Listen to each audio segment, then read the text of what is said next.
لوگوں نے جواب دیا یہ قرآن پڑھ رہے ہیں. میں نے پوچھا یہ قرآن کیا ہے؟ جواب ملا یہ اللہ کی آخری کتاب ہے، قیامت تک کے تمام مسائل کا حل اس کتاب کے اندر موجود ہے. مولوی جرجیس مسکرایا، جب قیامت تک سارے مسائل کا حل موجود ہے تو موت کا مسئلہ بھی حل ہوگا. یہ کتاب ہمیں ہمیشہ زندہ رہنے کا بھی طریقہ بتائے گی. جرجیس نے بھی وضو بنایا اور قرآن لے کر بیٹھ گیا.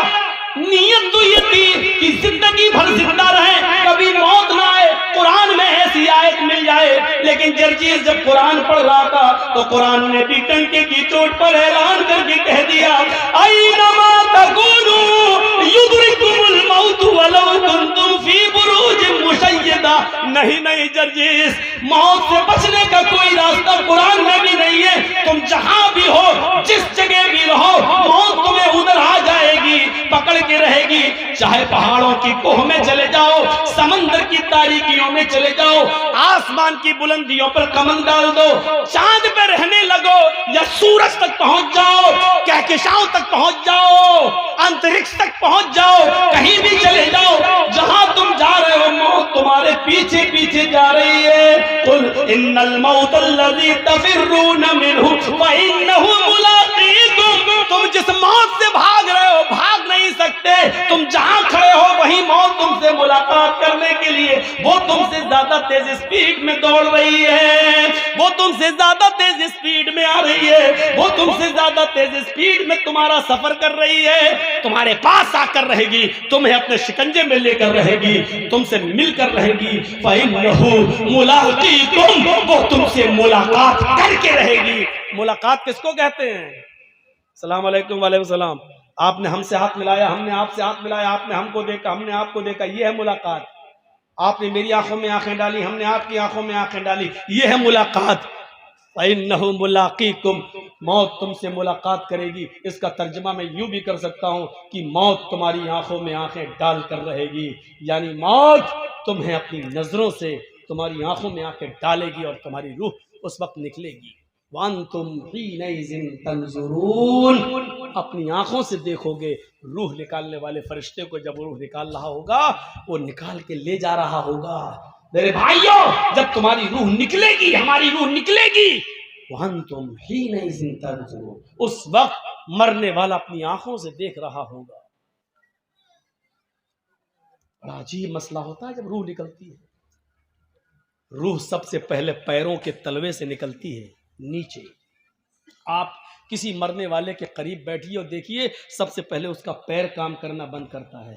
روح یہاں سے کھینچتا ہے ملک الموت، یہاں سے کھینچ کر ٹخنے تک آتی ہے، پھر یہاں سے کھینچتا ہے تو پنڈلی تک آتی ہے. والساق بالساق. پنڈلیوں سے پنڈلیاں ٹکرا جاتی ہیں اور نیچے کا دھڑ کام کرنا بند کر دیتا ہے. پھر یہ روح کھینچتا ہے تو گھٹنے تک آ جاتی ہے، گھٹنے کے نیچے کا حصہ بیکار ہو جاتا ہے. پھر روح کھینچتا ہے تو ران تک آ جاتی ہے، ران سے نیچے کا حصہ بے جان ہو جاتا ہے. پھر روح کھینچتا ہے تو سینے تک آ جاتی ہے اور سینے سے نیچے کا حصہ بیکار ہو جاتا ہے. پھر روح حلق تک آ جاتی ہے، حلق تک آ جاتی ہے اور حلق سے نیچے کا حصہ بیکار ہو جاتا ہے. اور پھر حلق کے پاس آ کر جب روح کو کھینچتا ہے، روح نکالتا ہے تو یہ روح آنکھ، ناک اور کان ان تینوں راستے سے باہر نکلتی ہے. اور جب ناک اور کان کے راستے سے نکلتے ہوئے آنکھوں تک پہنچتی ہے تو آنکھیں پھٹ جاتی ہیں. اور آپ دیکھیے گا مرنے والا جب مر رہا ہوگا تو اس کی آنکھیں کھلی رہ جاتی ہیں. کیوں؟ قرآن کہتا ہے اس لیے کھلی رہ جاتی ہے کہ وَأَنْتُمْ حِينَئِذٍ تَنْظُرُونَ. اس وقت وہ روح نکالنے والے ملک الموت کو اپنی آنکھوں سے دیکھ رہا ہوتا ہے اور یہ دیکھ رہا ہوتا ہے کہ میری روح کو لینے والے رحمت کے فرشتے آسمان سے آئے ہیں یا عذاب کے فرشتے آسمان سے آئے ہیں. میری روح کو جنت کے فرشتے لے رہے ہیں یا ملک الموت کے ہاتھوں سے میری روح کو جہنم کے فرشتے لے رہے ہیں. وہ اسی دنیا میں دیکھ لیتا ہے کہ میری روح کو لینے کے لیے جہنم کے فرشتے آئے ہیں، جنت کے فرشتے. بہت آسان ہے. ہم لوگوں میں سے کتنوں کے ماں باپ اس دنیا میں نہیں ہوں گے، کتنوں کی ماں اس دنیا میں نہیں ہوگی، کتنے کے ماں باپ اس دنیا میں نہیں ہوں گے. ذرا سوچئے وہ اس دور سے گزر چکے ہیں، اب وہ دور ہمارا بھی آنے والا ہے، آپ کا آنے والا ہے. ہمیں بھی اس دور سے گزرنا ہے. ہم نے اس موت کے بعد کے لیے کیا تیاری کر رہے ہو؟ ہمیں اس چیز کا احساس اپنے اندر پیدا کرنا ہے.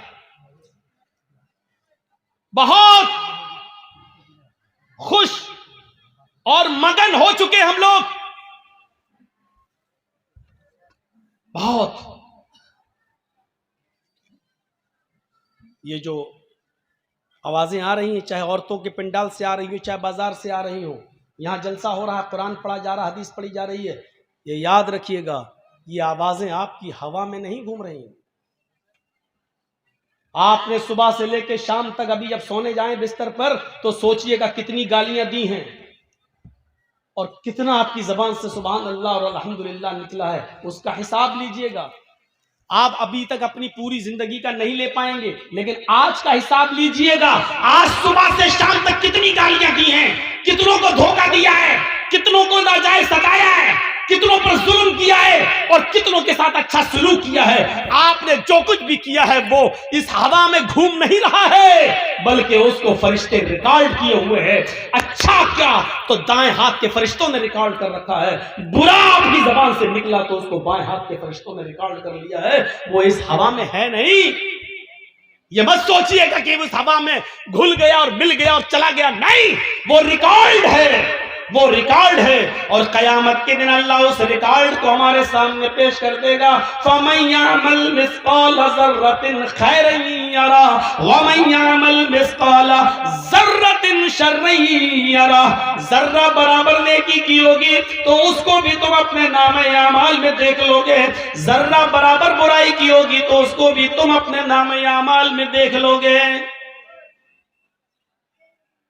اس چیز کا احساس ہمارے اور آپ کے اندر آنا چاہیے. جہنم کا سب سے ہلکا عذاب اس آدمی کو دیا جائے گا جس کے پیروں کے تلوے کے نیچے آگ کی 2 چنگاریاں ہوں گی.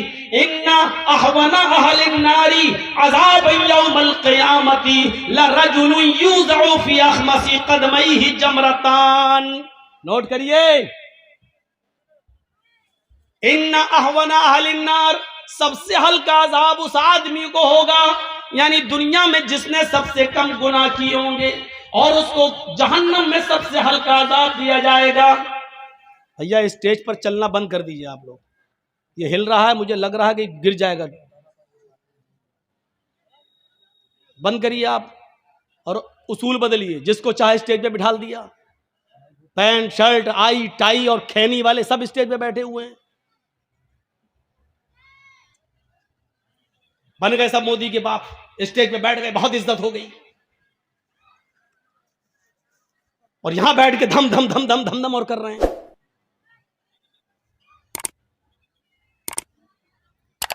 ان احون اہل النار عذاب یوم القیامت، سب سے ہلکا عذاب اس آدمی کو دیا جائے گا قیامت کے دن. لرجل یوضع فی اخمص قدمیہ جمرتان، جس کے پیروں کے تلووں کے نیچے آگ کی 2 چنگاریاں رکھ دی جائیں گی. چنگاری، کبھی بیڑی پیے ہو؟ ہاں وہ تو بہت لوگ ہوں گے ایسے. مولانا صاحب کسی کو کھڑا کر کے پوچھو کہے گا ہاں ہاں ہاں مولانا صاحب غلطی ہو گئی آئندہ نہیں پیئیں گے، لیکن ابھی تو کہے گا ہاں پیتے. چنگاری دیکھی آپ نے؟ ایک آدھ چنگاری اٹھتی ہے. انگارے کی بات نہیں کر رہا ہوں میں، انگارہ تو اتنا بڑا ہوتا ہے، کوئلہ آپ نے جلایا وہ انگارہ ہے، وہ تو بہت بڑا ہو گیا ہے. آگ کی 2 چنگاری 2 پیروں کے نیچے، ان تلووں کے نیچے رکھ دی جائے گی. یہ کون آدمی ہوگا معلوم ہے؟ جس نے سب سے کم گناہ کیے ہوں گے، اور دنیا جہنم میں جس کو سب سے ہلکا عذاب ہو رہا ہوگا. ہم لوگوں نے سب سے کم گناہ کیے ہیں، یہ تو بعد ہی میں پتہ چلے گا کم کیے کہ زیادہ کیے. 2 چنگاریاں رکھی جائیں گی، اور ان دونوں چنگاریوں کا حال کیا ہوگا؟ یغلی منہما دماغہ، ان دونوں چنگاریوں سے اس کا دماغ کھول رہا ہوگا ہانڈی کی طرح. جیسے گوشت ابلتا ہے نا، ہانڈی میں آپ گوشت رکھ دیجئے اور تھوڑی دیر کے لیے آگ پر رکھ دیجئے، اس کے بعد دیکھیے ہو ہو آواز آتی ہے نا چولہے پر آواز. یغلی منہما دماغہ، ان دونوں چنگاریوں سے اس کا دماغ کھول رہا ہوگا. یرا انہ اشد عذابا، وہ سمجھ رہا ہوگا پوری جہنم میں سب سے زیادہ سخت عذاب مجھی کو دیا جا رہا ہے. دو چنگاریوں کی وجہ سے وہ کیا سمجھے گا کہ مجھے سب سے زیادہ سخت عذاب دیا جا رہا، حالانکہ اس کو سب سے ہلکا عذاب ہو رہا ہوگا، لیکن وہ یہ سمجھے گا کہ پوری جہنم میں سب سے زیادہ سخت عذاب مجھے دیا جا رہا ہے، سب سے زیادہ سخت عذاب، یہ تو سب سے ہلکا عذاب ہو گیا۔ اب اللہ جانے سب سے ہلکا عذاب کس کو ملے، کون ہو جس نے سب سے کم گناہ کیے، یہ تو سب سے ہلکا عذاب ہو گیا، لیکن سب سے زیادہ سخت عذاب کس کو دیا جائے گا، وہاں نام آئے ہیں، سب سے زیادہ سخت عذاب کس کو دیا جائے گا، وہاں اللہ کے نبی نے نام لیے ہیں، ان اشد عذابا یوم القیامت المصورون، آخرت کے اندر سب سے زیادہ سخت عذاب، سب سے زیادہ ہارڈ عذاب اس کو دیا جائے گا جو دنیا میں تصویریں بنایا کرتا ہے، جو دنیا میں تصویریں لیا کرتا ہے، کھل کر کیوں نہ کہہ دوں، جو اپنے موبائلوں میں سیلفی لیتا ہے، فوٹو کھینچتا ہے، کسی مولوی کے ساتھ وہ سیلفی لے کر فخر کرتا ہے، اپنی دکان میں مولانا کو بٹھا کے سیلفی لے کے اس کے پرچار کرتا ہے، ان اشد عذاب یوم القیامت، ان اشد الناس، سخت عذاب لوگوں میں سب سے زیادہ قیامت کے دن اس کو دیا جائے گا، المصورون، جو دنیا میں تصویریں بنایا کرتے ہیں۔